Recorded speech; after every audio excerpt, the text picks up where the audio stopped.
राम मंदिर दान चोरी केस में पुलिस को अविनाश शुक्ला के बाद 5 अन्य आरोपियों से पूछताछ की इजाजत मिल गई है। अयोध्या की विशेष जज की कोर्ट से पुलिस को जेल में जाकर पूछताछ करने की इजाजत मिली है। ठीक उसी तरह जैसे कि अविनाश शुक्ला से पुलिस ने पूछताछ की थी। अगर जेल में पुलिस को कुछ अहम सुराग हाथ लगते हैं तो उनकी रिमांड की भी फिर मांग की जा सकती है। नमस्कार, मैं हूं आकांक्षा और आप देख रहे हैं न्यूज 18 का डिजिटल प्लेटफॉर्म।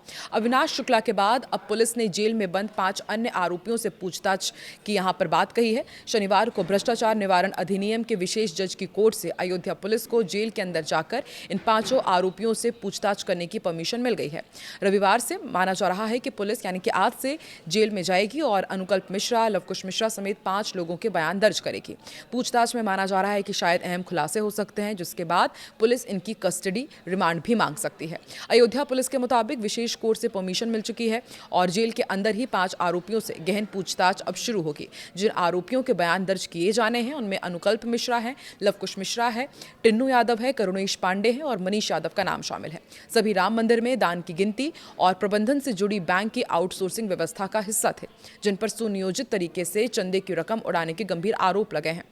इस मामले की जांच कर रहे अयोध्या के क्षेत्राधिकारी यानी कि सीईओ आशुतोष तिवारी ने अदालत में अर्जी डाली है। उन्होंने भ्रष्टाचार निवारण अधिनियम के विशेष जज रजत वर्मा की कोर्ट में एक अर्जी दाखिल की थी, जिसमें 5 आरोपियों से जेल के अंदर पूछताछ करने की अनुमति मांगी गई थी। कोर्ट ने मामले की गंभीरता को देखते हुए ये अर्जी स्वीकार कर ली। अब पुलिस की एक विशेष टीम जेल में जाकर इन सभी से आमने सामने सवाल जवाब करेगी। आपको बता दें कि इससे पहले अयोध्या पुलिस ने इसी मामले के मुख्य आरोपी अविनाश शुक्ला से भी पहले जेल में जाकर पूछताछ की थी। जब जेल की पूछताछ में कई अहम सुराग मिले तो पुलिस ने कोर्ट से उसकी कस्टडी रिमांड मांगी थी। 13 घंटे की उस कस्टडी रिमांड के दौरान पुलिस ने अविनाश की निशानदेही पर चोरी के पैसों से खरीदी गई सेकेंड हैंड ब्रेजा कार, लाखों रुपए नगद और ज्वेलरी बरामद की थी।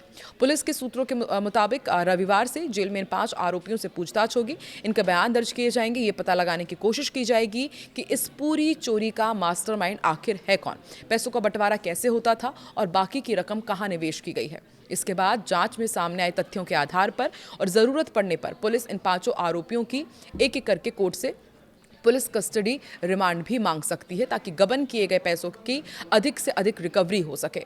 राम मंदिर दान चोरी मामले की जांच तेजी से आगे बढ़ रही है। इसी बीच आरोपियों को लेकर बड़ा खुलासा हुआ है। बताया जा रहा है कि जेल में बंद सभी आरोपी डरे हुए हैं। वहीं पुलिस को इनका कोई आपराधिक रिकॉर्ड नहीं मिला है। इसके अलावा कहा जा रहा है कि इन्होंने कोई प्लानिंग भी नहीं की थी, ना ही इससे पहले कोई चोरी की थी। वहीं इस पूरे मुद्दे को लेकर सियासी उबाल भी मचा हुआ है। संभल सांसद जियाउर रहमान बर्क राम मंदिर का नाम नहीं लेते हैं, लेकिन राम मंदिर में दान चोरी पर उन्होंने बीजेपी पर निशाना साधा। बीजेपी पर दान चोरों को बचाने का आरोप लगाया। इस बार भी उन्होंने अपने मुंह से राम मंदिर का नाम नहीं लिया। सूत्रों के अनुसार जांच में पता चला है कि आरोपी अविनाश शुक्ला ने अपनी महिला मित्र के बैंक अकाउंट में लाखों रुपए ट्रांसफर किए थे। अब पुलिस इन ट्रांजैक्शन से जुड़े तमाम अहम सबूत जुटा रही है। बताया जा रहा है कि अविनाश शुक्ला और उसकी महिला मित्र की शादी तय हो चुकी थी। जांच में यह भी सामने आया कि अविनाश ने उसे एक महंगा मोबाइल फोन गिफ्ट किया था। अब पुलिस ये पता लगाने में जुटी है कि इस लेन देन में इस्तेमाल किया गया पैसा कहां से आया और उसका सोर्स क्या था। सूत्रों के मुताबिक जांच के दौरान ये जानकारी भी सामने आई कि अविनाश शुक्ला ने कथित तौर पर दान की चोरी की गई रकम से ब्रेजा कार खरीदी थी। ये कार उसके भाई अभिषेक शुक्ला के नाम पर खरीदी गई थी। पुलिस अब बैंक अकाउंट, वाहन खरीद से जुड़े डॉक्यूमेंट्स और डिजिटल लेन देन की बारीकी से जांच कर रही है। अधिकारियों का मानना है कि इस फाइनेंशियल रिकॉर्ड से पूरे नेटवर्क और पैसों के इस्तेमाल की तस्वीर और साफ हो जाएगी। हालांकि इन सभी जानकारियों के आधिकारिक पुष्टि अभी पुलिस की ओर से नहीं की गई है। फिलहाल जांच की जा रही है और पुलिस मिले हुए साक्ष्यों के आधार पर आगे की कार्रवाई कर रही है। इधर राम मंदिर ट्रस्ट के दान गबन मामले में अयोध्या पुलिस को जांच के दौरान एक और बड़ी सफलता मिली। पुलिस ने आरोपियों के मोबाइल फोन की जांच और चैट बैकअप खंगाले तो कई ऐसे सबूत मिले हैं जिनसे कथित गबन के पूरे नेटवर्क की जानकारी सामने आई है। सूत्रों के मुताबिक मोबाइल चैट से ये पता चला है कि साल 2025 के मई महीने में करोड़ों रुपए के लेन देन को लेकर आरोपियों के बीच बातचीत हुई थी। इसी दौरान दान के पैसों के बंटवारे को लेकर उनके बीच विवाद भी हुआ था। जांच में यह भी सामने आया कि आरोपियों के बीच बड़े विवाद को शांत कराने और आपसी तालमेल बनाए रखने की जिम्मेदारी अभिषेक शुक्ला ने निभाई थी।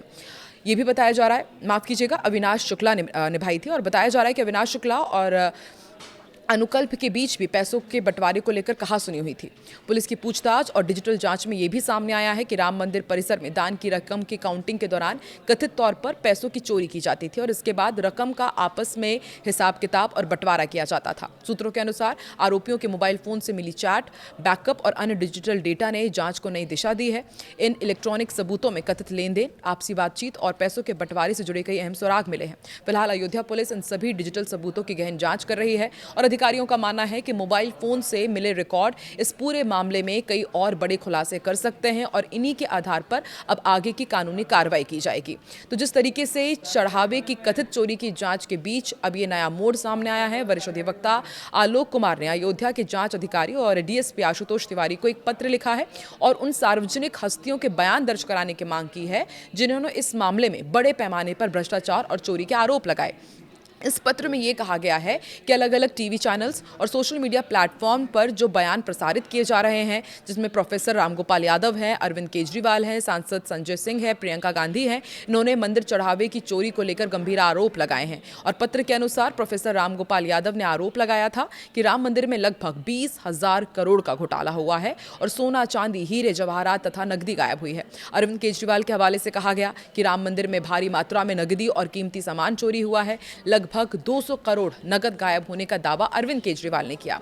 पत्र में उल्लेख है कि सांसद संजय सिंह ने भी सार्वजनिक रूप से 200 करोड़ से अधिक की चोरी का आरोप लगाया था और इसमें 50 से अधिक कर्मचारियों की संलिप्तता की बात कही थी। वहीं प्रियंका गांधी ने बड़े लोगों की मिलीभगत का मुद्दा उठाया था। प्रियंका गांधी वाड्रा के बयान का हवाला देते हुए पत्र में कहा गया है, उन्होंने सवाल उठाया था कि क्या छोटे कर्मचारी अकेले इतने बड़े स्तर की हेराफेरी कर सकते हैं या इसके पीछे बड़े लोगों की मिलीभगत है। तो देखिए, प्रियंका गांधी ने सवाल उठाया है और ऐसे में अब कहा जा रहा है कि इन्हें भी पूछताछ के लिए बुलाया जाए कि क्या इनके पास भी कुछ सबूत है या फिर जो ये आरोप लगा रहे हैं उसका क्या आधार है।